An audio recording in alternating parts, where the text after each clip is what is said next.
Oi, oi, só. Agora pela manhã nós vamos, diferentemente das outras, né, da própria da última, em que nós expomos um texto. Hoje a minha ideia é fazer uma coisa mais bem mais prática, tá certo? Como eu disse no início, você o tempo todo é bombardeado por visões diferentes do mundo. Quer você saiba disso ou não. Tá? Ou seja, quer você consiga identificar ou não. E às vezes vem até nas pequenas coisas. Tá? Então hoje, esse estudo que eu dei originalmente, pode até mostrar o primeiro slide, até para chamar a atenção, né? Seria Harry Potter uma artimanha do diabo? E você vê aí um diabinho com Harry Potter em vez da cicatriz com 666 na cabeça? Isso aí foi uma imagem do Google que eu procurei. Uma análise da literatura de fantasia que os nossos jovens andam lendo. Isso aí foi porque lá na nossa igreja, a grande preocupação dos pais era essa. Pastor, posso deixar meu filho de Harry Potter ou não posso deixar meu filho de Harry Potter? Certo? E aí eu resolvi então tentar fazer um apanhado de alguns livros, filmes, tá certo? Para que a gente possa perceber que o problema não está onde a gente acha que está, mas está em outras coisas, tá bom? Então hoje a minha ideia é ser bem prático sobre o relacionamento do cristão com a cultura, um estudo bem prático sobre isso, tá bom? Então nós vamos orar e logo após nós vamos ver um texto bíblico e dar prosseguimento aí na palestra, tá bom? Vamos orar? Senhor Deus, muito obrigado por essa manhã, muito obrigado pela certeza que o Senhor está conosco e muito obrigado porque esses dias têm sido uma bênção em tua santa presença. Nós pedimos que agora o Senhor nos ajude a entender um pouco mais como o mundo não é nada inocente, pelo contrário, como ele sempre tenta bombardear os nossos jovens, a nós mesmos, com cosmovisões, com formas de cultura que são muito aprazíveis aos olhos, mas erradas aos nossos corações. Então nos ajuda a nos defendermos cada vez mais, Senhor, disso. E o único escudo e o único remédio é a nossa palavra. Então nos faz amá-la cada vez mais e entender tal verdade cada vez mais. E em Cristo Jesus, nosso Senhor, que nós oramos. Amém. Pode passar o próximo slide, por favor, e vamos ler nossas Bíblias em Atos 17. Tá? Nós vamos ler a partir do 21, tá certo? Só para entender, mas a minha ideia não é expor esse texto, tá certo? Só quero mostrar, só para você entender bem o contexto de Paulo aqui no discurso em Atenas. Um texto bem conhecido, tá certo? Vamos ler a partir do 21 até o versículo 28. Pois todos os de Atena, Atos 17, a partir do 21. Pois todos os de Atena e os estrangeiros residentes de outra coisa não cuidavam senão dizer ou ouvir as últimas novidades. Então Paulo, levantando-se no meio do aerópago, disse: Senhores atenienses, em tudo vos vejo acentuadamente religiosos, porque passando e observando os objetos de vosso culto, encontrei também um altar, ao qual está inscrito ao Deus desconhecido. Pois este que adorais sem conhecer é precisamente aquele que os anuncio, o Deus que fez o mundo e tudo que nele existe, sendo ele Senhor do céu e da terra, não habita em santuários feitos por mãos humanas, nem é servido por mãos humanas, como se de alguma coisa precisasse, pois ele mesmo é quem a todos dá vida, respiração e tudo mais.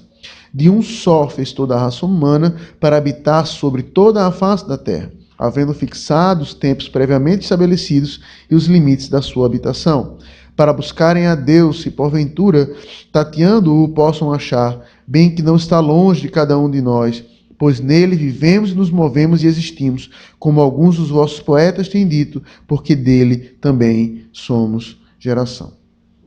Pessoal, a nossa tendência, tá, enquanto cristão, e o que você vê por aí, em internet, em sites ou em várias igrejas, é nós criarmos uma contracultura.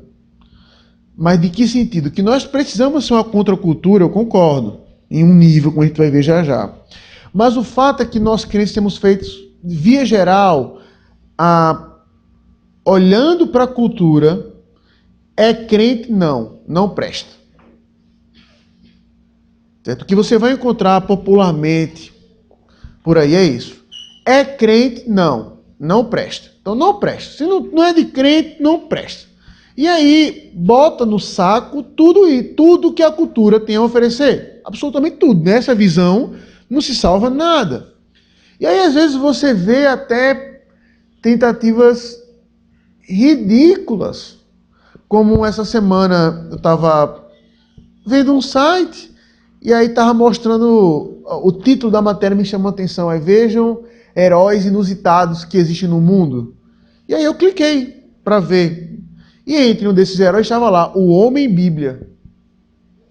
Um cara fantasiado, com um uniforme roxo, entendeu? Com uma espada amarela, e o poder dele era o poder da Bíblia.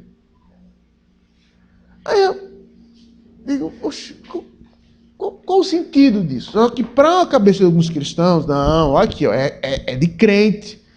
Meu filho pode ver isso e não pode ver as outras coisas. Tá? Então, por que eu li esse texto de Atos 17? Irmão, só no versículo 28, nem na passagem não, no versículo 28 que eu vou reler agora. Pois nele vivemos e nos movemos e existimos, como alguns de vossos pais poetas têm dito, porque dele também somos geração. Só nesse versículo, o apóstolo Paulo não cita um nem dois, mas 3 poetas gregos daquele tempo. A saber, pode passar.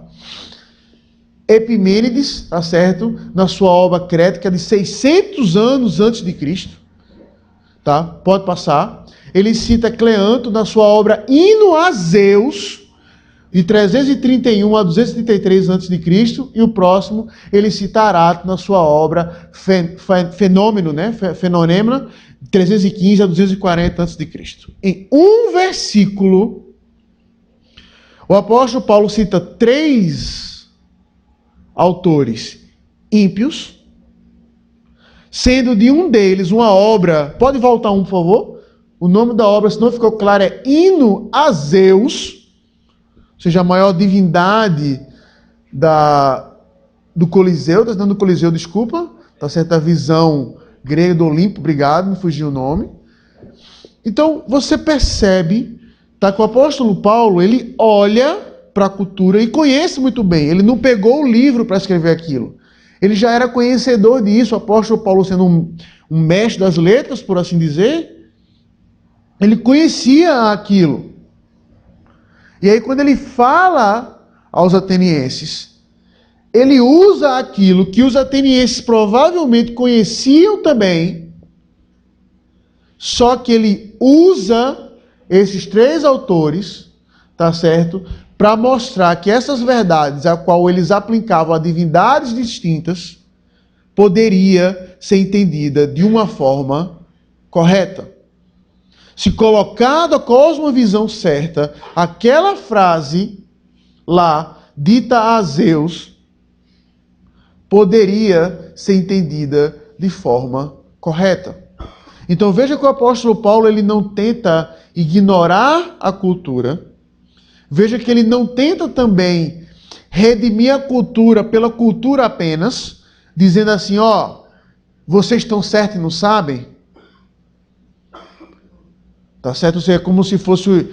As 2 tentativas grosseiras que a gente vê hoje em relação à cultura eu vou usar até a expressão usada pelo pastor Emílio, quando ele estava falando sobre esse assunto lá em Teresina, é que ou nós somos anoréxicos, não consumimos absolutamente nada, ou nós somos glutões, carne de boca. Tá, em algumas igrejas, por exemplo, norte-americanas, você vê já músicas do U2 sendo cantadas no culto, por exemplo.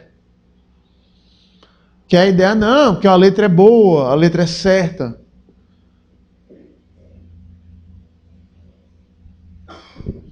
Então, veja que o apóstolo Paulo ele não faz nenhum nem outro. Ele poderia ser anoréxico e não citar. Rapaz, não vou citar 3 poemas numa frase só, num sermão só. Ou ele poderia ser um glutão. Rapaz, ó, siga esse caminho de vocês já estão num caminho meio que certo. Mas veja que no próprio contexto o apóstolo Paulo vai dizer, vocês não estão no caminho certo. Eu vou mostrar a vocês justamente quem é que vocês não estão adorando. E como vocês têm um entendimento que até parece certo, mas estão aplicando no lugar errado. Que essa frase de vocês só vai ter sentido quando ela é entendida à luz daquilo que Cristo fez. Então, a minha ideia com essa palestra pela manhã, tá certo? Até de uma forma humorada, é tentar mostrar que nós somos bombardeados por cosmovisões o tempo todo, que nós estamos no meio de um mundo que oferece cultura, mas qual deve ser o nosso relacionamento com ela? É desprezar tudo ou consumir tudo? E eu vou tentar mostrar que nenhum nem outro. Nenhum desses dois caminhos ele é bom. Nem acho que você tem que saber tudo. Eu particularmente tenho essa visão, que é, por exemplo, tudo que faz muito sucesso, eu tento procurar saber. Foi desse jeito que eu li os livros da série Harry Potter, por exemplo. Quando eu vi um pirraia de 12 anos, que não tem hábito de leitura, com um calhamaço, um livro de 400 páginas embaixo do braço, eu disse, realmente isso é bruxaria. Entendeu? Aí eu disse, me empreste. Eu perguntei, rapaz, você tem? Tem, me empreste. E foi desse jeito que eu li os livros da série Harry Potter. Rapaz, o que é que leva um menino de 12 anos, no hábito de leitura do brasileiro, que lê em um ano, que o francês lê em um mês, dentro da média, consumir esses livros? Então eu disse, me empreste, e li os livros. Então eu tenho um pouco esse hábito. Se faz sucesso, eu disse, rapaz, por que isso aqui está fazendo sucesso? Deixa eu ver. Alguns, eu até acho que nem precisa. Né? Eu até soube da maneira mais estranha. Mas eu escrevi um texto para o boletim da minha igreja, só para dar um exemplo, que isso aí não está nem em slide, por isso que eu estou falando antes. Acho que vocês ouviram falar daquele livro que vai virar filme, infelizmente, ano que vem, 50 Tons de Cinza. Quando esse livro lançou, eu estava na Inglaterra. E aí eu estava lendo críticas desse livro. E aí eu fui fazer um teste. Eu não encontrei esse livro em nenhuma livraria da Inglaterra. Ele realmente estava esgotado. Eu perguntei. Tem, esgotado. E aí eu, lá mesmo na Inglaterra, eu escrevi um texto e mandei para o boletim da minha igreja, chamado 50 Tons de Preocupação. E por quê? Porque a média de pessoas que estavam comprando, a gente pensa que é só os jovens, mas o público-alvo daquele livro eram senhoras acima dos seus 40 anos. E aí eu escrevi uma crítica do livro sem ler e disse, eu não li o livro e não vou ler. E esse texto foi até bater no Brasil Presbiteriano. Falaram, pastor, seu texto está no site, no jornal da igreja. Eu disse, e foi, não me pediram permissão, mas não tem problema não. Deixa lá. Eu não acho que a gente tem que consumir tudo até para conhecer. Um raciocínio válido disso é fumar, cheirar cocaína. É bom ou ruim? É bom ou ruim? Muito fraco. Mas alguém de vocês já cheirou cocaína para saber se é ruim? Então você consegue distinguir coisas que são boas ou ruins sem necessariamente experimentar. Então o argumento de a gente só vai saber se é bom se consumir é falho. É falho. Tá certo? Então a minha ideia hoje é tentar abrir um pouco os olhos e entender um pouco como o apóstolo Paulo, que nós podemos utilizar a cultura de forma santa, de forma boa, tá certo? Desde que nós possamos entender um pouco mais o que ela nos tem a oferecer. Tá bom? Então, dito isso, próximo slide. E aí, isso aí foi um ponto que eu vou ser rápido, porque eu falei um pouco mais para os pais, tá certo? Ou seja, qual é o benefício de leitura fantástica? E até eu fiz esse estudo e recentemente foi capa da Veja. Tá certo? Foi capa da Veja, exatamente isso aí. Tá bom? Que literatura de fantasia, livros como Harry Potter, Crônicas de Nárnia, Senhor dos Anéis, tá? Ele estimula a imaginação, tá certo? Ele consegue fazer com que a criança e o jovem estimule o seu pensamento. Obrigado. exemplificam ideias que podem parecer complexas. E aqui, pessoal, eu vou me valer de um exemplo de C.S. Lewis, tá certo? Eu não sei quantos de vocês já leram a Crônicas de Nárnia, tá certo? Mas eu recomendo fortemente a leitura. Tá? Inclusive, você encontra, se você recebe aqueles e-mails do Submarino, volta e meia tem promoção por R$15, os 7 livros. É um livro que eu até recomendo que você vai dar de presente para uma criança, está começando a ler, dê para ele. E aí, veja como esse ponto 2 é exemplificado de uma forma incrível. Na Crônica de Nárnia, meu livro favorito é A Viagem do Peregrino da Alvorada, o meu, tá certo? Dos 7, o que eu mais gosto é o 5º, A Viagem do Peregrino da Alvorada. E em certo momento naquele livro, nós somos apresentados a um personagem em que ele, por ganância, vira um dragão. Certo? Que ele, por ganância, vira o dragão. E aí, quando Aslan, né, que é a figura de Cristo no livro, ele chega e fala assim: tente tirar suas escamas, tente deixar de ser dragão. E aí o texto vai dizer que o personagem tira as escamas de todo jeito, e toda vez que ele tira, nasce de novo, ele não consegue. E aí Aslan fala: a ferida tem que ser mais funda. E aí vai dizer que o próprio Aslan mete a pata no dragão, que diz que ele grita com toda a força do seu pulmão, que a ferida vai lá no fundo, mas ele consegue arrancar as escamas e aquele dragão volta a ser um menino. Ou seja, o que C.S. Lewis consegue fazer com maestria nesse exemplo é mostrar de que o processo de arrependimento não é tão simples. Ele consegue mostrar para uma criança que o arrependimento não só vem de fora para dentro, que o leão precisa fazer a patada e não o próprio dragão, mas como é um processo que vai mais fundo do que a gente pensa que vai. Então o C.S. Lewis ele é expert nesse tipo de coisa, tá? De tentar mostrar isso. Então, por muitas vezes assuntos complexos, que até para você explicar para uma criança, a literatura fantástica consegue resumir isso, como esse exemplo que eu dei, de uma forma direta, tá bom? E por fim, pode ser uma ponte para leituras mais complexas.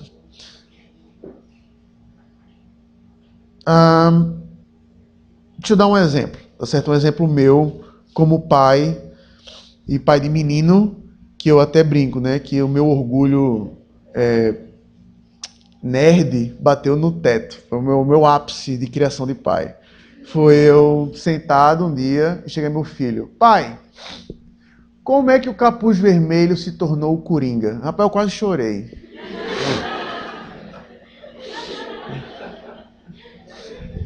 Quase chorei. Tá certo? E aí eu dei metade, 70% que está sentado aqui não sabe nem quem é o Capuz Vermelho. Certo? E aí ele já foi no ponto, ele não só sabe que existe um personagem chamado Coringa, como ele sabe que antes de ser Coringa ele foi o Capuz Vermelho.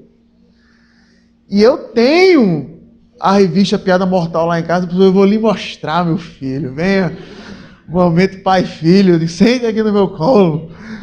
Peguei a revista e mostrei para ele aquilo ali. E imagine, por exemplo, e eu mostrei a origem daquele personagem para ele, e aí, o que eu fiquei pensando foi, se aquilo ali fosse um livro sem imagens, ele conseguiu ver ali bem as cenas. Tá certo? Então, para uma criança, você entregar: tome, meu filho, lê aqui essa obra sobre redenção, sobre arrependimento, ele talvez veja só as letras,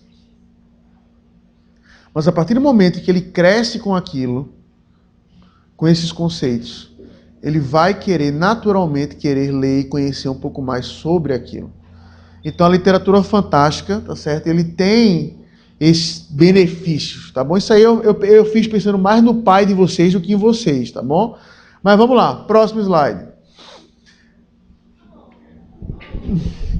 Eu acredito que, eu lamento, essa é a verdade, que muitos de vocês não cresceram lendo esses 4. Muitos, não estou falando todos, antes que vocês se defendam, tá certo? Por quê? Antes de ficar nesse slide, passa o próximo. Porque existe isso. Certo? Porque existe Turma da Mônica jovem.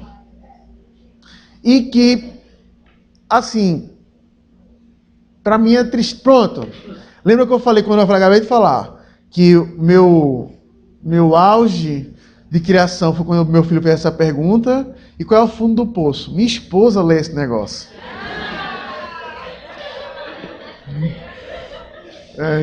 Eu tenho auge e tenho fundo do poço. Tá certo? Esposa lê isso aí mensalmente. Eu vou na banca, compro isso aí. É certo? Eu boto embaixo do braço, que ninguém me veja. E levo.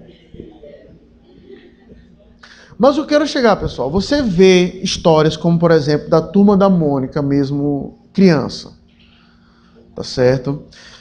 Aí vem uma recomendação que eu realmente esqueci de revisar isso, mas aí fica a recomendação verbal. Se você for numa livraria tipo a Saraiva, talvez você encontre.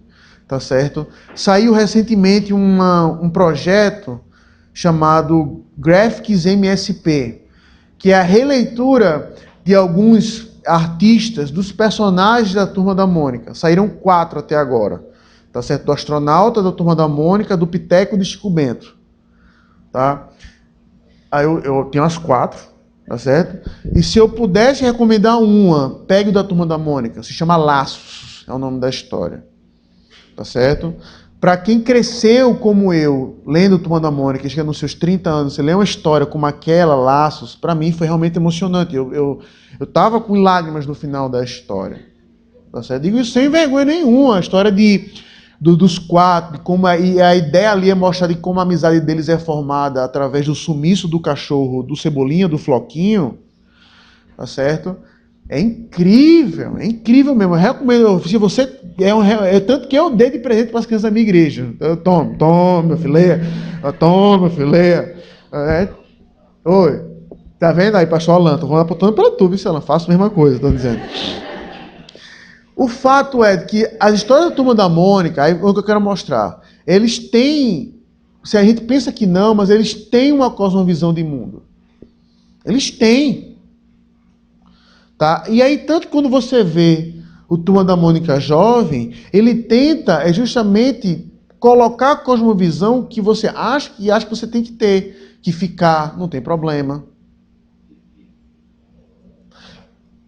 Você lê a história como eu li, por exemplo, dessa foto aí. Que é quando a Mônica e o Cebolinha namoram por uma revista só. E aí, deixa eu só estragar o final dessa história para você, tá certo? Que aí, no final da história, Cebolinha e Mônica não acabam namorando. Por quê? Porque o Cebolinha diz assim para Mônica: eu só vou namorar você quando eu conseguir derrotar você. Essas são as palavras literais do Cebolinha. Eu só vou namorar você quando eu for melhor do que você, quando eu derrotar você.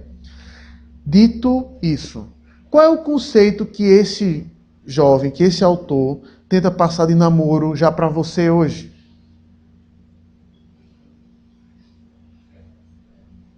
De que você tem que ser melhor do que o seu cônjuge. Você tem que derrotá-lo.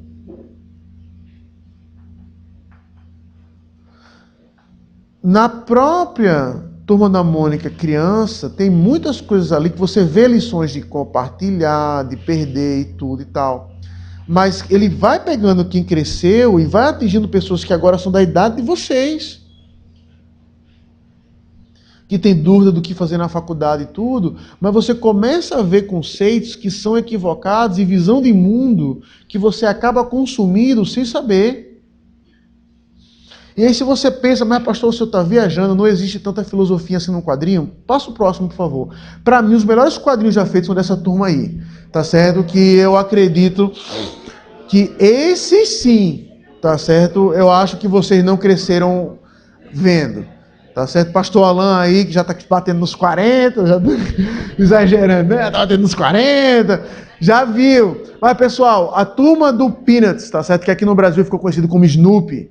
tá certo? Mas é Peanuts o nome das tirinhas.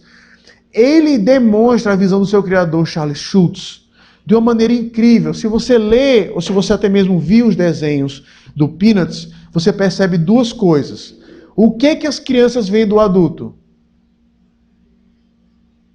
Isso é a prova que ninguém leu o Peanuts. Aí uma respondeu, só as pernas. Se você vê os quadrinhos do Charlie Brown, o adulto nunca aparece, só aparece as pernas, da cintura para baixo. Porque é o que a criança vê de um adulto quando ela olha para frente. E ele tenta relatar isso em quadrinhos. E quem assistiu o desenho, como é que a professora Charlie Brown falava? Fom, fom, fom, fom, fom, fom, fom, fom, fom, fom. Não era assim, né? Quem assistiu o desenho, a professora Charlie Brown falava desse jeito. Tá? As crianças falavam todos normais, os adultos eram fom, fom. E o Charlie Brown respondia certo. Tô indo, mãe. Fom, fom, fom, fom, fom, fom. Não era? Por quê? Porque é o que a criança entende do adulto. O Criador, ele tenta mostrar de forma prática, tanto que por isso que ele disse que quando ele morreu, ele não permitiu que as tirinhas continuassem. Morreu junto com o Criador. Então você vê um desenho como Peanuts, por exemplo, ou Charlie Brown, que tem uma visão de mundo. Que ele mostra para você que aquele desenho ele é escrito com uma cosmovisão. Eu estou tentando mostrar o que as crianças enxergam do mundo. Só que é um adulto fazendo isso. Então não se iludam em achar que porque é um quadrinho que aparentemente é infantil, como Turma da Mônica, como Peanuts, como Turma da Mônica Jovem, de que eles são imunes a isso. É o contrário, eles são os mais pensados. Eles são os mais pensados. Para que justamente mostre para você como você está envolto em cultura, quer você saiba ou não, e que ela está tentando entrar na sua cabeça. E aí quando você olha para um Charlie Brown, por exemplo, e você se identifica com ele, porque, irmão, Charlie Brown, que para quem não sabe quem é o Charlie Brown, é o de camisa amarela em cima, tá certo? Ele é um avatar, tá certo? Ele é uma representação do criador do Charles Schulz. Tá? Ou seja, de que perdeu a vida toda, tá certo? Que o sofrimento faz parte constantemente da vida dele. Então, você olha para o Charlie Brown e você talvez se lembra sempre disso, da Lucy segurando a bola para ele. Pode chutar, Charlie Brown. E toda vez que Charlie Brown corria para chutar a bola, a mulher tirava a bola e ele não teve uma vez que ele chutasse aquela bola. E de qual é a ideia que em entrevista Charles Schulz disse? A vida não é boa com ninguém, inclusive com as crianças. Mesmo que ela tente chutar uma bola, talvez ela nunca consiga, como eu nunca consegui.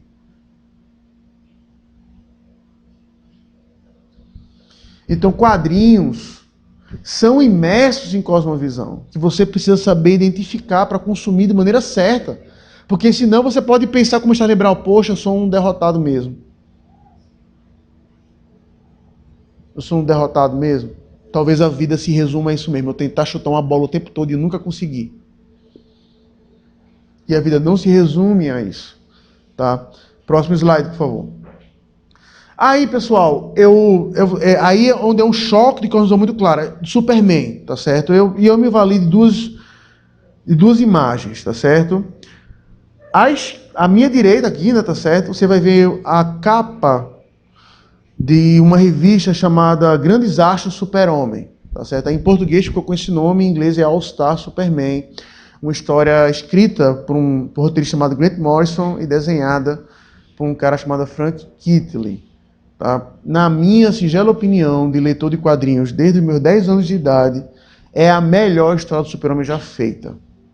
Tá certo? Se você quer ler a história do Super-Homem, você procura por essa aí, chamada Grandes Astros Super-Homem. Tá certo? Você tem uma versão capa dura aí, que você pode encontrar em algumas livrarias, tá bom? Nessa história aqui, você vê o Super-Homem que eu cresci aprendendo a gostar. Um Super-Homem que ele não é um cara simplesmente forte, rápido, que voa. Mas é um cara que em certo momento ele voa com a Lois e fala assim, Lois, você sabe qual é o meu maior medo quando eu ajudo as pessoas? Eu não tenho medo que as pessoas atirem em mim. Porque eu sei que aquela bala não vai fazer nada comigo. Mas o meu medo é que aquela bala, ao bater em mim, ricocheteie e acerte alguém. A minha preocupação é, ao tentar ajudar, eu acabar ferindo as pessoas. Esse foi o super-homem que eu cresci. E aí você vê do lado a reformulação desse super-homem, que saiu recentemente, que há 2 anos, tá certo? Em que é o super-homem que logo na primeira edição já pega um ET e rasga no meio. Que é o super-homem que você viu naquele filme Homem de Aço. E aí, deixa eu explicar porque eu odeio aquele filme do fundo da minha alma. Se botar o capeta de um lado e aquele filme do outro, eu é capaz de apertar a mão do diabo. Vem cá. É exagero, certo, pessoal? Mas por que eu odeio aquele filme? Exatamente por isso. Porque eles pegaram o super-homem e não transformaram num herói, mas transformaram em quê? Se você tivesse superpoder, o que é que você ia fazer? Pronto. Se coloque nessa situação. Se um belo dia você acorda super forte, super rápido, voando e imune a tudo, como é que ia ser a sua vida? Você ia ser um cara humilde? Você ia ser um cara servo? Não, eu estou aqui para servir.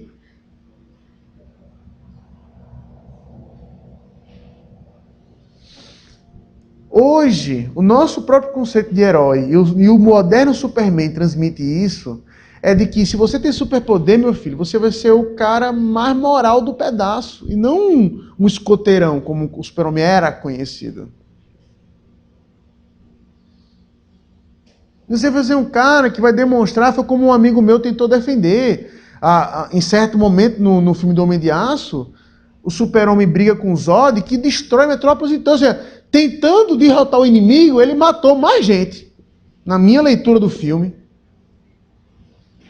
E aí o cara tentando defender, mas meu amigo, quando 2 deuses brigam, é exatamente isso que acontece. E eu disse, esse é exatamente o problema, porque o Superman nunca se enxergou como um deus. O novo, sim. Eu sou um cara super forte, eu faço o que eu quiser, então realmente. Mas se fosse aquele Superman clássico, ele levava o Zod para a lua, fazia feito Jasper, lutava na pedreira, mas não lutava no meio da cidade.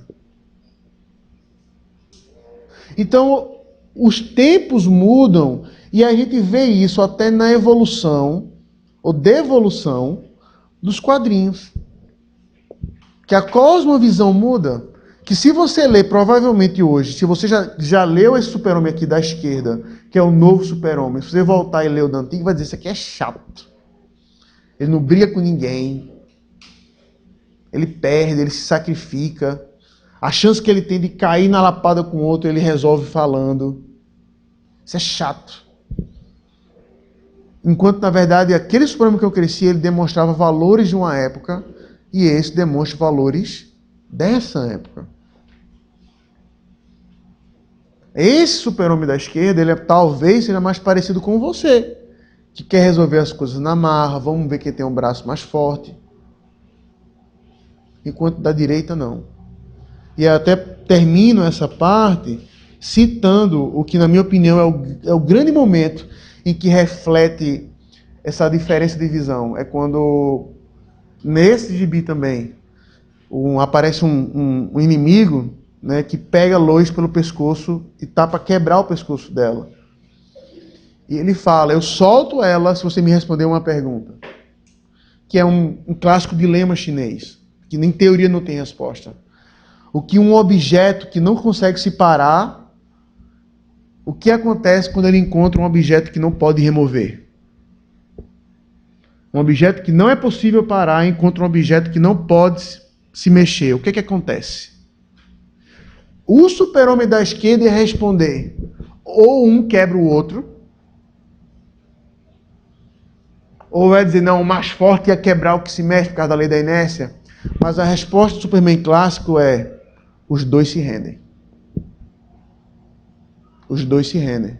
E aí o cara disse, a resposta está certa. E solta a Lois.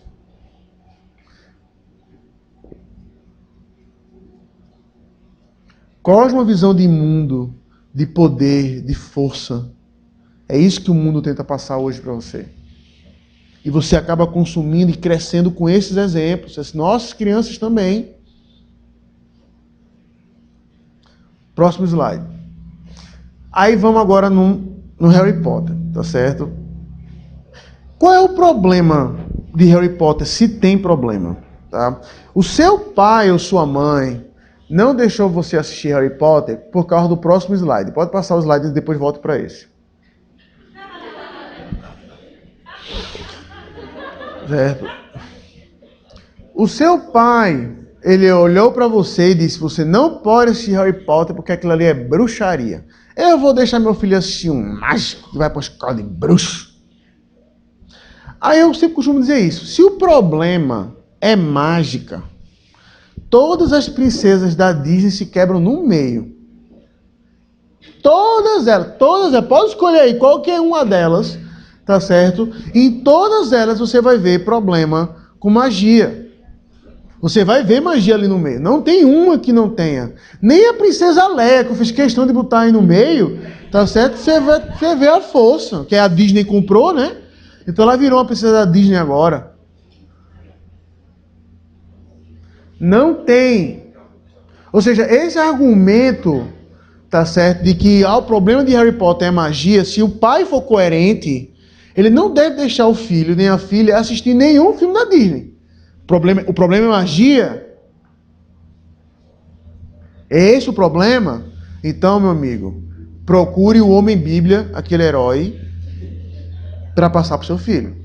Porque ele não vai poder assistir Mulan, ele não vai poder assistir Cinderela, ele não vai poder assistir Branca de Neve, ele não vai poder assistir A Bela Adormecida, ele não vai poder assistir Rapunzel. Não vai. Todos têm magia. Agora volta para o Harry Potter. Qual é o problema do Harry Potter, na minha singela opinião? É a magia? Não. Até porque, como eu falei antes, eu acredito que a magia em Harry Potter, ele é apenas um subterfúgio. Em que sentido? Você lê os feitiços de Harry Potter. Preciso de um pedaço de asa de dragão. Pronto. Consigam. Faça lá a mesma bruxaria. Vá lá. Vai lá. Preciso de um pedaço de lágrima de troll. Pronto. Se você conseguir uma lágrima de troll, aí eu começo a dizer que o problema de Harry Potter é isso. Ou seja, você vê que ela não está preocupada em dizer assim, olha, são coisas que você pode fazer em casa, são coisas que são completamente fora, extra da nossa realidade. Agora, na minha singela opinião, qual é o problema de Harry Potter? Essa foto.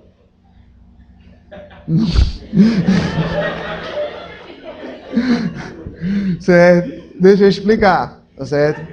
Você começa o primeiro filme com uma criança e termina o último filme ou livro com um adulto, por assim dizer. Agora, um adulto que não recebeu educação de pais, um adulto que foi forjado achando que o que ele consegue pela própria força ou pela própria desobediência. O problema de Harry Potter não está na magia, mas ele está tentando dizer para o jovem dessa vida: o que você é, não é o que você é ensinado, mas é o que você constrói. Tanto que você percebe que em todos os livros de Harry Potter, ele consegue o que consegue porque ele obedeceu ou porque ele desobedeceu alguma coisa? Porque ele desobedeceu. Do primeiro ao último. Harry Potter, vá para a esquerda, ele pau, vai para a direita. Harry Potter, não suba no andar tal. Tá lá Harry Potter no andar tal. Não entre no cofre. Você vê Harry Potter no cofre. O problema de Harry Potter não está na magia, na minha opinião, mas ele está tentando dizer assim, meu amigo, você quer fazer alguma coisa? Faça. Não importa se lhe disseram o contrário. Não importa se disseram o contrário. Só que quantos de vocês que leram ou assistiram Harry Potter tiveram essa visão? Provavelmente estão ouvindo isso pela primeira vez. O grande problema, pessoal, é que por causa dessa cultura que nós temos de coisa do diabo, coisa de Deus, cultura que não pode, cultura que pode, a gente acaba criando vilões que na verdade não são. Ah, é magia. E aí, deixa eu pegar um exemplo mais contemporâneo. Um mês atrás, 3 semanas atrás, você viu aí aprovada a lei da palmada no Senado. E aí alguns blogs cristãos estavam criticando quem? A Xuxa. E o que a Xuxa tem a ver com a lei da palmada? Me mandaram vários vezes, pastor, lê esse texto aqui. É a hipocrisia da Xuxa. Mas tá, aí eu mandei a resposta pro cara. Tudo bem, tira a Xuxa, bota Madre Teresa de Calcutá. Madre Teresa de Calcutá defendeu a lei da palmada. A lei agora é certa?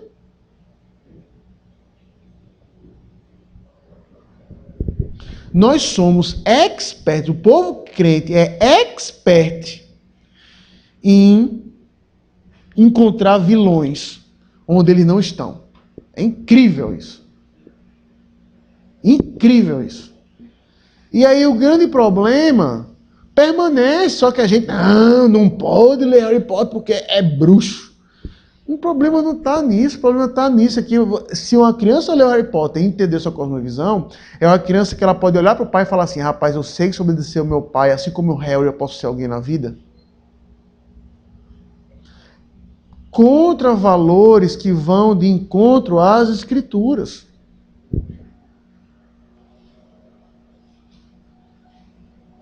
Então, quando você enxerga as coisas de forma certa, vai permitir para que você enxergue a cultura e possa dizer, não, isso aqui está errado por conta disso, porque desobedece a palavra de Deus, mesmo que em linguagem fantástica. Não porque tem X, Y ou Z. Para mim, o problema de Harry Potter é essa imagem. É um jovem que cresceu sem a presença dos pais. E que acha que pode desafiar a autoridade, a torto e a direito. Tanto que alguém aqui não viu o final de Harry Potter? Só uma, duas. Começou a levantar a mão, saiu os envergonhados. Tá, então não vou dizer o final não. Mas aquele final mesmo, pra mim é a maior incoerência que existe. Eu duvido que à luz do que o Harry Potter cresceu e como ele cresceu, ele continuar... Já ia dizer o final. Não, né? Mas aquele final, eu duvido, à luz da criação que ele recebeu e como ele mesmo se comportou, a não ser que tivesse algum momento que ele falou assim, eu arrependo de tudo que eu fiz, aquele final é impossível. Impossível. Oi? Oi? Vou falar o final. Tape o ouvido se você não quer ouvir. Mas aquele final em que mostra o futuro, dele casado ainda, com pirraia crescendo e tudo, feliz para sempre no casamento, eu duvido. Porque qual é o relacionamento de casamento que aquele homem teve? Nenhum, ele não foi criado com os pais, ele viu um casamento completamente disfuncional e ele mesmo que desobedeceu todo tipo de autoridade, com que padrão de autoridade ele ia querer ser o filho? Alguém poderia argumentar, pastor, ele ia ser para o filho que ele nunca teve? Tá. Só que crescendo a vida adulta, ele fez questão de desafiar tudo aquilo que, querendo ou não, foi ensinado a ele.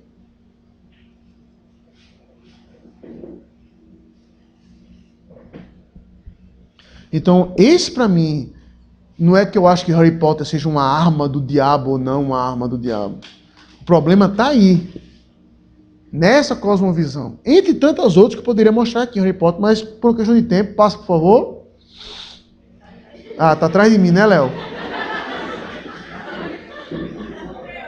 Pronto, próximo. Crepúsculo.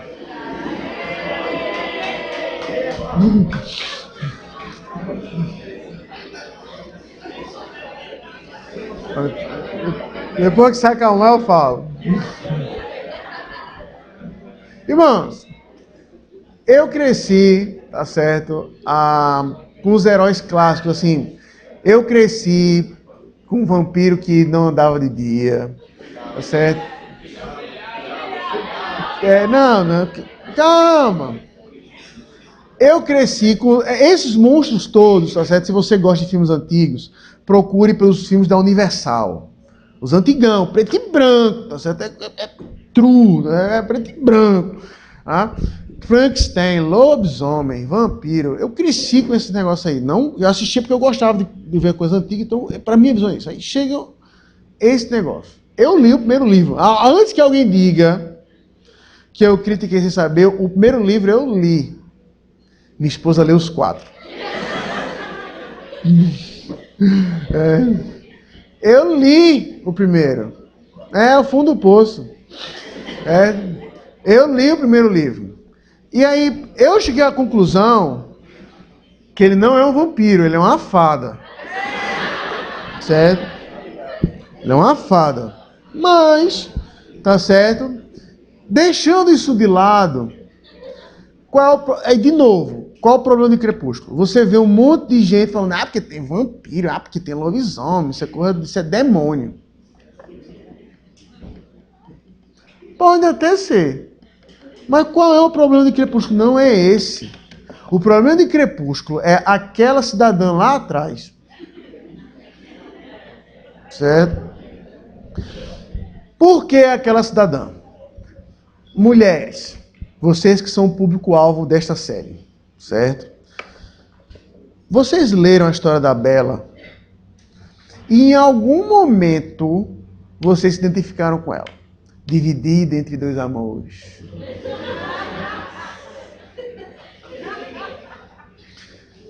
Um cara que é cavalheiro, outro que é o machão. E agora?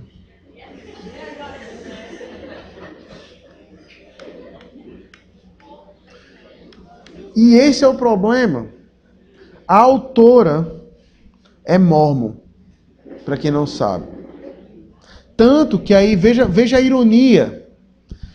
Na mesma medida em que eu vi gente reclamando de Crepúsculo, porque tem vampiro, porque tem não sei o que, com o demônio, eu vi gente exaltando o Crepúsculo, porque, não, tá vendo, pastor? Ela só perde a virgindade no casamento. Eu digo, tá, tudo bem. Agora, que ela queria perder muito antes, meu filho, que por ela, no primeiro encontro, ela já tinha perdido, ó. E aí, o que aquele livro acaba lhe ensinando? Que você pode ser fraca desde que o outro possa ser forte?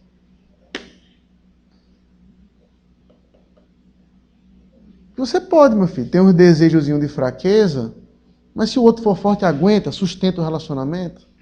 Isso é bobagem. Isso é errado. Sendo ela mórmon ou não, ela podia ser umbandista por tudo que me importa. O conceito que ela passa de mulheres nesse livro, e do próprio homem também, mas eu quero focar apenas nisso, por uma questão de tempo, a gente abranger mais coisas, acaba mostrando que as mulheres têm o desejo natural de se entregar. Isso não é verdade. Isso não é verdade. Biblicamente falando, não é. O instinto de querer entregar o próprio corpo a outro homem, ele só deve existir dentro do casamento e não antes, não importa com quem.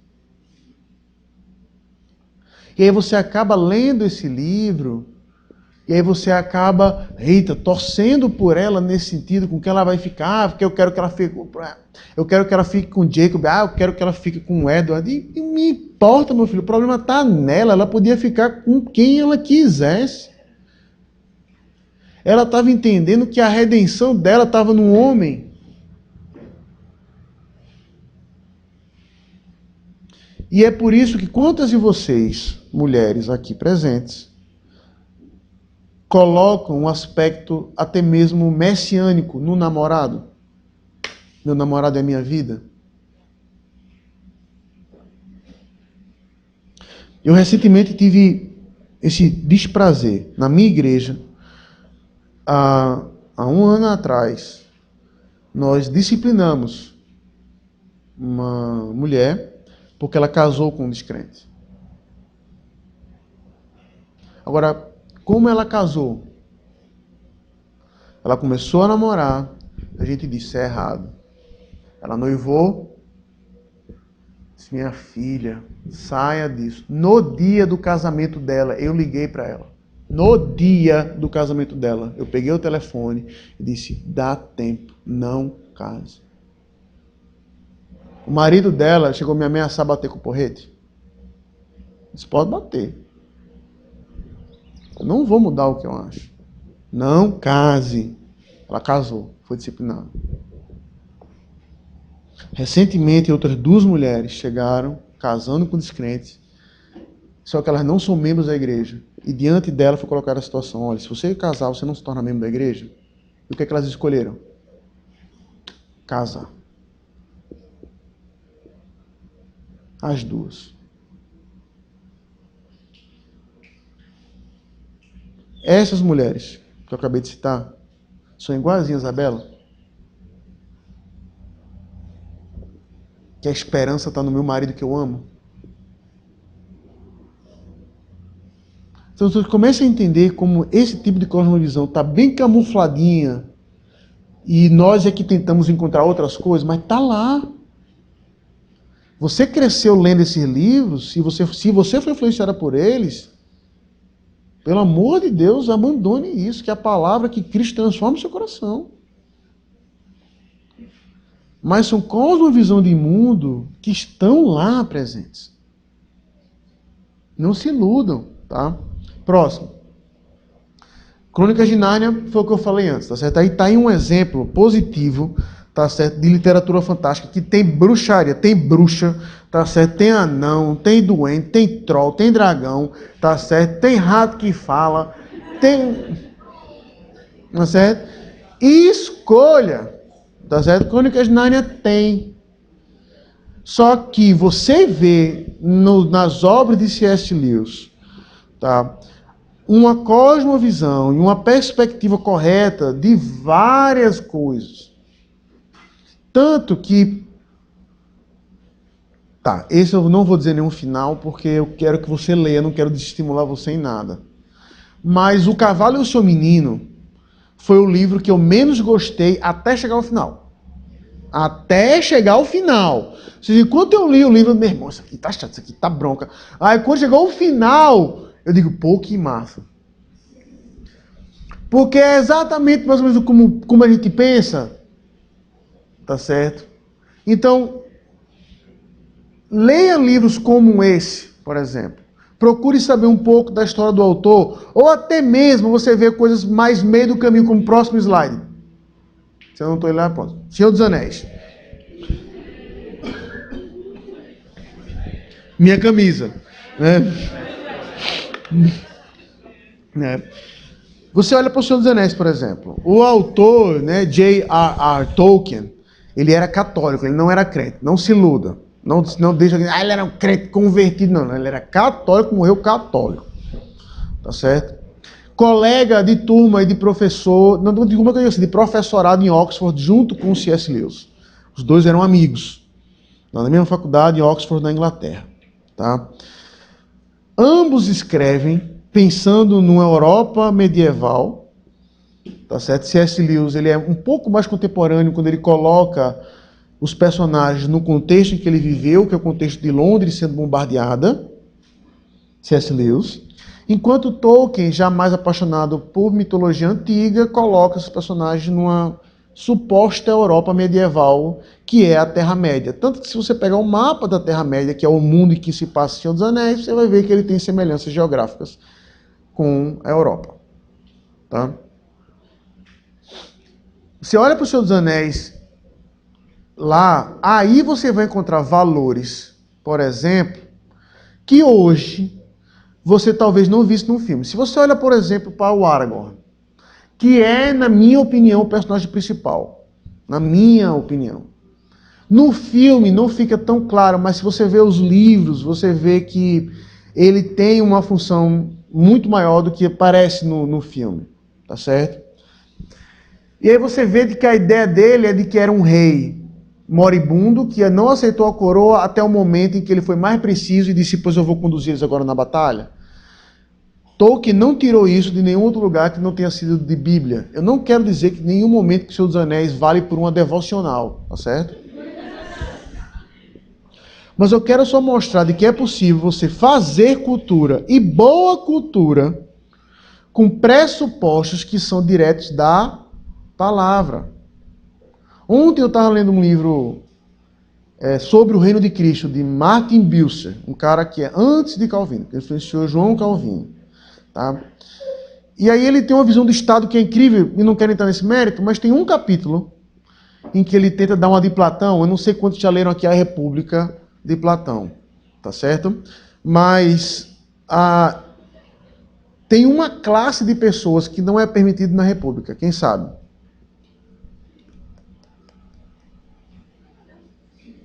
Tem uma classe de pessoas, um tipo de profissão que não é permitido na República de Platão, quem sabe? Os músicos. Os músicos não são permitidos na República de Platão, porque Platão ele não vê sentido em simplesmente, para ele música é entretenimento, ele não vê sentido nisso, então músico para ele não cabe numa república ideal. Certo? Então Wesley, vaza, Carol, vaza, Léo, vaza, entendeu? Na utopia de Platão, todos vocês não tinham espaço. Aí esse Martin Bucer, ele escreve assim, que ele entende, na opinião dele, que a cultura deve ser regulada pelo Estado e pela Igreja. E aí ele vai dizer assim, que na Bíblia você encontra vários textos que podem servir tanto como comédias como tragédias para serem encenadas. E ele cita textos, ele vai citar, por exemplo, o casamento de Jacó com Rebeca. Ele vai dizer que, sendo bem feito e respeitoso com a Bíblia, aquele texto pode servir como uma comédia. E eu peguei a Bíblia e fui ver de ser mesmo. Se você olhar com certo ângulo, é possível.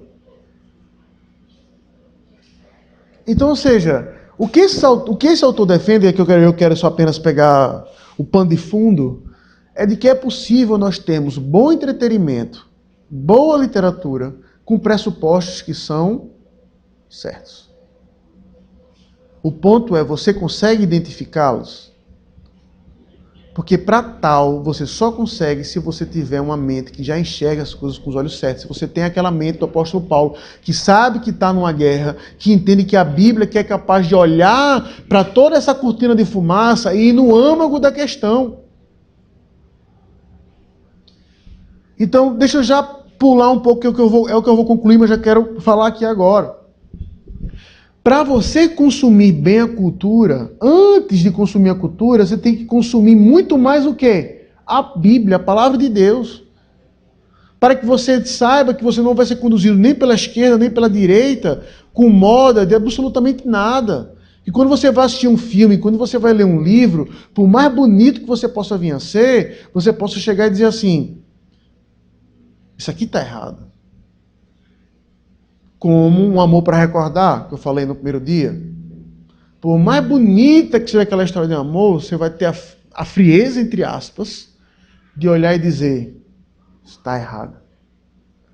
Porque ela está desobedecendo ao Pai, está desobedecendo a Deus.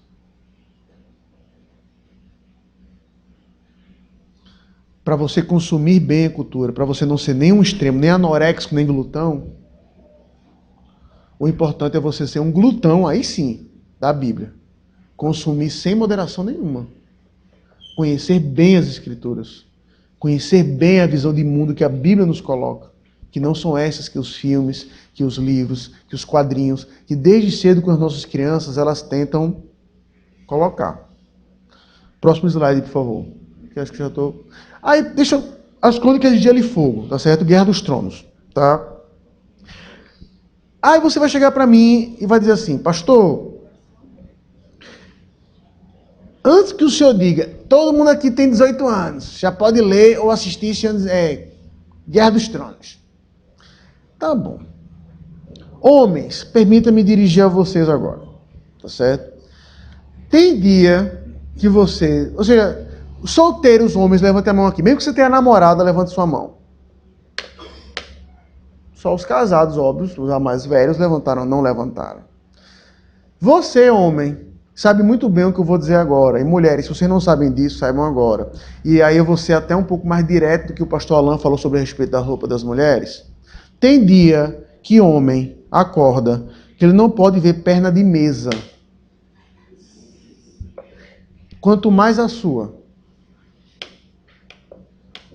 Tem dia que o homem acorda, que ele olha para uma perna de mesa e diz, meu amigo, que perna.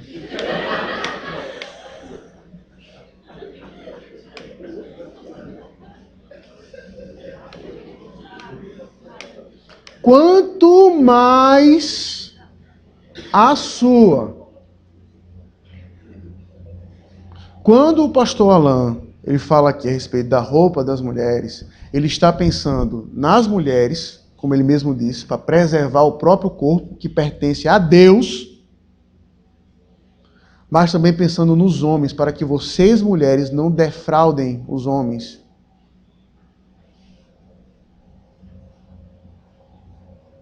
E aí, por que eu estou dando esse exemplo antes? Guerra dos Tronos. Em que todo episódio você vê uma mulher nua, você vê uma cena de sexo. No livro, mesma coisa, até de forma mais explícita do que o seriado. O que vendo essas cenas ou lendo esse tipo de coisa vai despertar na sua cabeça? O que você lendo, como acontece, por exemplo, no livro 1, a descrição do relacionamento da Khaleesi com o Khal Drogo, é explícito, fala tudo, meu amigo. Fala até da ejaculação do cara, tá lá escrito. Foi muito mais leve que o seriado. O que isso vai brotar na sua cabeça?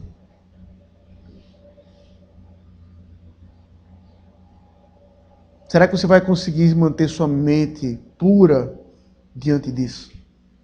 De lendo esse tipo de coisa, de assistindo esse tipo de coisa?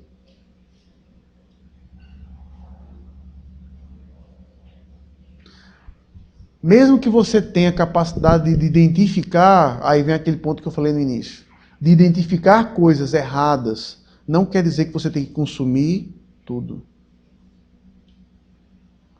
Que tem coisas que, por bem da sua santidade, você fala, não posso. Por muitas vezes eu cheguei para minha esposa e disse, ainda namorada, eu falei assim, a gente vai se ver hoje? Disse, não.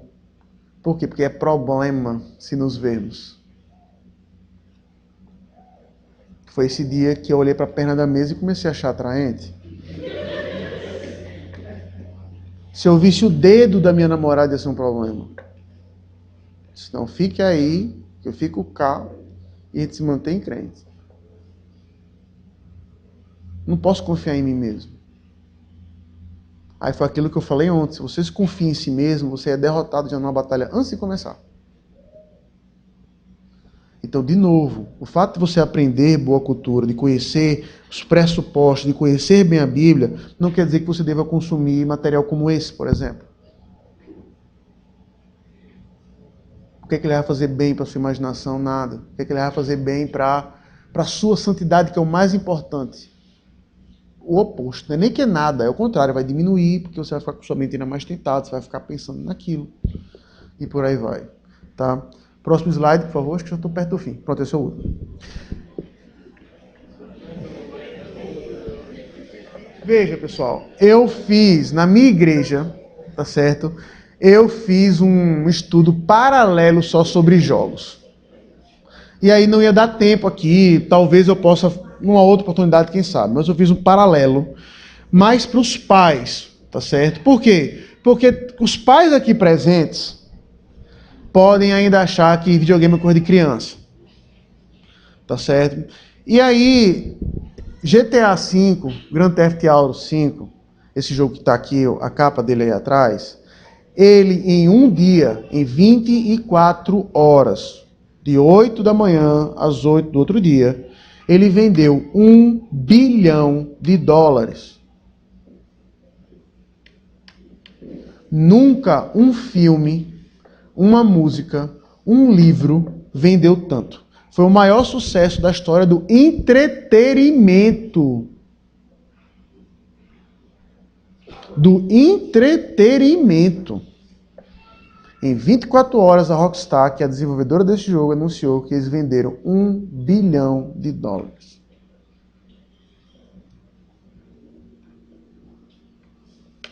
E aí, deixa eu só dar uma outra informação de como eles estão preocupados com isso. Esse jogo aí nunca foi anunciado claramente, mas especula-se que foi gasto $250 milhões para ele ser feito. Ou seja, o preço de Titanic, só para você nivelar, 75 a 90 milhões foi verba de publicidade. Quase metade do valor era justamente para atingir você, para que a informação chegasse até você de forma atraente. Tanto que eu nunca tinha jogado nenhum GTA até esse. Nunca tinha jogado nenhum GTA. Joguei o Vice City, andei um pouquinho pela cidade, mas pronto. Mas esse aí eu joguei e terminei. O GTA V. Certo? E por que eu comprei esse jogo? A pergunta é, por que eu comprei esse jogo? Porque o único esporte que eu acompanho regularmente, Copa do Mundo não conta, né? É futebol americano. Certo? Eu sou assinante de um programa chamado NFL Go, que passa todos os jogos da NFL, tá certo? Então, todo ano, eu não pago TV por assinatura para assistir NFL. Eu pago por demanda. Torço pro New England Patriots, caso alguém interesse nisso, tá? E eu assisto todos os jogos. E aí eu assisti num jogo do Patriots, que nesse programa libera por algum tempo, é como se liberasse o canal dos Estados Unidos. E aí passa as propagandas norte-americanas também. E aí, quando eu assino o jogo, passou uma propaganda de GTA V. Eu digo, meu irmão, que jogo massa. A propaganda me chamou a atenção. E aí eu fui procurar saber um pouco mais de tudo e tal. E aí, toda essa confusão, 1 bilhão, todo mundo jogando. E disse, vou jogar esse negócio. Joguei. Aí eu cheguei a uma conclusão que eu cheguei a escrever, mas nunca publiquei. Por que GTA V faz tanto sucesso? Por quê? Por que GTA V faz tanto sucesso? Ele é um bom jogo, aí deixa eu dividir aqui. Ele é um bom jogo mecanicamente falando, que é mecanicamente aos leigos.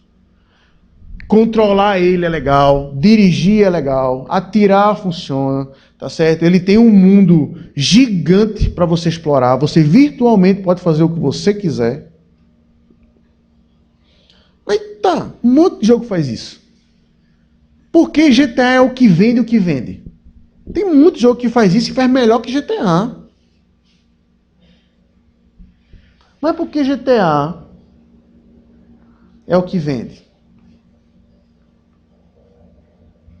Porque GTA, ele nada mais é do que um puro reflexo do que o ser humano quer ser.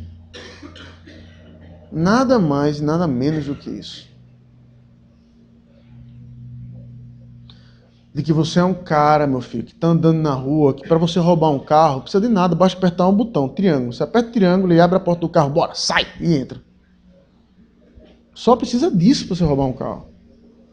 Você atirar numa pessoa é divertido, porque a polícia vem atrás e você consegue fugir da polícia da maneira mais louca possível. Aí você fica jogando aquilo e fala assim, meu irmão, se isso fosse verdade, ia ser massa.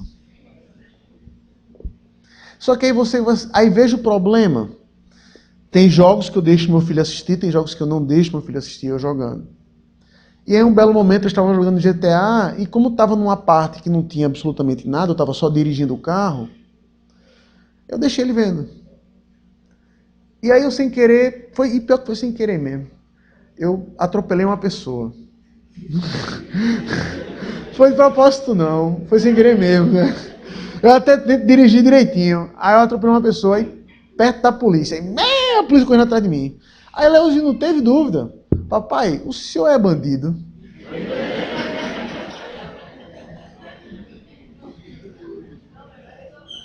Não teve dúvida na hora que ele viu, ele, papai, o senhor é bandido, o senhor é do mal. E aí eu me peguei numa sinuca, porque eu ia mentir pro pirraia. Eu ia dizer, não, sou não. Num carro roubado, dirigindo um carro roubado, sou não, filho.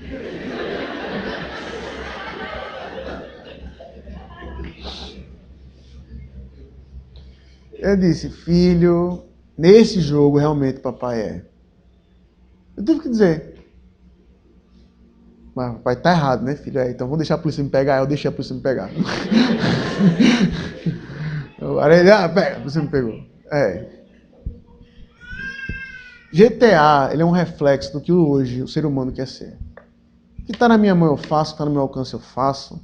Tanto que, aí eu realmente não sabia disso, para mim foi uma surpresa agonizante, e para quem não sabe disso, tem uma cena de tortura em GTA V que você controla a tortura, você arranca, se você escolhe se quer arrancar o dente do cara, se você quer arrancar a unha do cara, você está no controle da cena.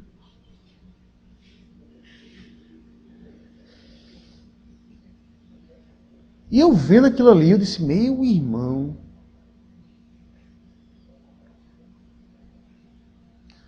jogos como esse, você pode chegar para mim e falar assim, pastor, é só diversão. Mas quando você joga isso, como é que você se sente? Você se sente um super-homem lá atrás. Que é? Morreu, volta de novo.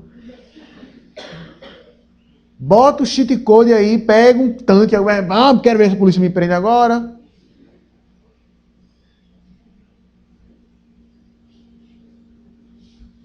E aí você vê o final do jogo, que eu não vou dizer, que eu já podia até dizer para estragar para você não jogar, né?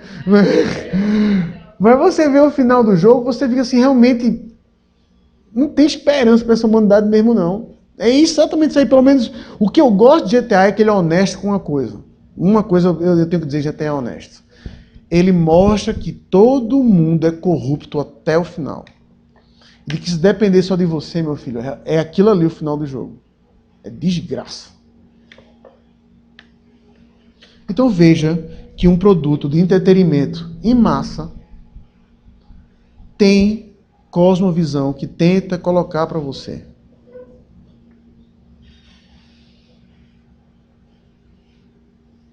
De que não é simplesmente um jogo, mas é uma filosofia. Você pode fazer o que você quiser, você pode andar onde você quiser, você pode roubar o que você quiser, você pode matar o que você quiser, que pelo menos nesse universo você não é punido. E para muitos esse é o sonho. Foi quando eu comecei meu sermão em Eclesiastes 9. Quantos de vocês queriam que eu tivesse parado na metade? Muitos, meu amigo, isso aí é o sonho. Viver um cristianismo é chato, viver GTA é o que cola.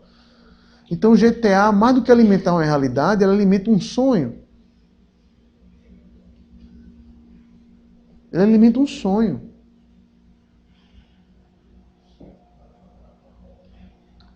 Para que você fique atento.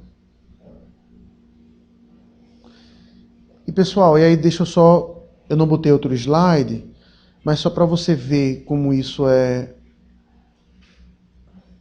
acontece em games hoje, que é o que apela. Você olha, por exemplo, para... Pronto, vou contar um exemplo real. Eu confesso que eu tive uma epifania. Eu fui uma vez em 2009, final de 2009. Eu fui só uma vez, estava nos Estados Unidos. E lá eu fiquei na casa da minha cunhada, que mora lá, tá certo? Já é cidadã americana agora. E aí eu estava com a família do marido dela, né? E aí tinha um menino, um pirraia, tinha o quê? Quanto tempo na época o Will tinha? 13, 12? 13 anos de idade. 13 anos de idade. Certo? E aí, eu lá, tá certo? Comprei meu PlayStation 3 lá. Certo? 2009. E aí eu liguei no meu quarto. Lá tava um frio miserável, até para sair não dava vontade, eu não vou jogar. E aluguei o que na época era o lançamento, o Call of Duty Modern Warfare 2. Tem uma fase, para quem não sabe, chamada No Russian. em que você simula um ataque terrorista. Tá certo? Tanto que você bota o jogo, aí veja como é tudo bem pensado, você bota o jogo lá, a primeira coisa que aparece. Neste jogo tem uma cena que pode causar perturbação. Você quer pular, quem diz que vai pular? Tem lá, e fala, não influencia em nada no jogo, você quer pular? Quem é que diz, vou? Aí você bota, claro que não vou pular, quero ver. Aí é logo a segunda fase, chamada No Russian, em que você é um agente do FBI, da CIA, infiltra-se numa organização terrorista e faz um ataque terrorista no aeroporto de Moscou. Sai matando todos os transeuntes do aeroporto. Aí eu percebi uma coisa quando eu joguei. Que você consegue passar a fase toda sem dar um tiro. O jogo não lhe força a atirar naquela fase. Aí quando eu percebi isso, eu digo, pô, então não vou matar ninguém. E eu consegui passar a fase toda sem atirar em absolutamente ninguém. Aí, eu joguei essa fase com esse cidadão do meu lado. Um adolescente norte-americano de 13 anos de idade. Aí ele disse, você não vai atirar em ninguém, não? Eu disse, não precisa, eu posso passar sem atirar. Ele, oxe, pois eu atiro em todo mundo. E quando eu termino, eu ainda tento de novo. Aí naquele momento eu entendi porque tem gente que atira em colégios dos Estados Unidos. Eu disse, pronto.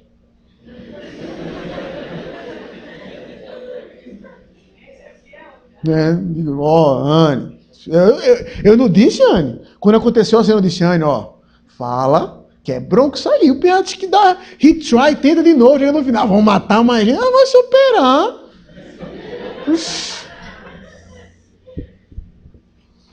Bem, o que eu quero dizer com isso? Além de ter o problema óbvio que ele não poderia jogar aquele jogo por causa da idade,